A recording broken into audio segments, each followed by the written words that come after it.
Jen and Jared, one thing they feel the system is missing is having continuous support and treatment for those troubled youth. This means in the facilities and once they leave. This is something that someone who's been in the youth's position says is essential. From homicides to stealing cars, state leaders say too many young people are plaguing the state with crime. The goal of this juvenile justice task force is to get to the root of why. I continue to engage, as I'm sure many of you do, with subject matter experts from around the country to pick their brains about our mission and our work. One of the root causes experts are digging into is the connection between behavioral health and youth crime. We're talking about combinations of conduct disorders, oppositional defiant disorders, ADHD, substance use disorder. Experts say incarcerated youth are getting treatment for those disorders while in facilities, but once they are released, that treatment stops and they return to their old habits. That's why today the group talked about potential funding options for youth Medicaid programs geared toward connecting youth with that proper treatment.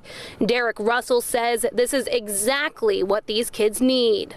Well, I was incarcerated. I did 13 years. I was out here in the streets. And one thing about it is once you can get someone that's going to be consistent and show you the way, then you have a better chance in saving the youth. Russell has turned his life around and now works as a community activist. He says he often sees mental and behavioral health as the root of why kids are committing crimes, but says that can be fixed with support.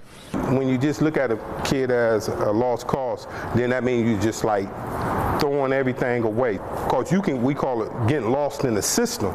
See, because if you ain't got nothing solid within the system on that rehabilitation part of it, only thing gonna happen is the recidivism rate, you're gonna keep going. You got to hold that person's hand and go step by step. Russell tells me that in a few months he will be doing focus groups with youth to open their minds to paths other than crime.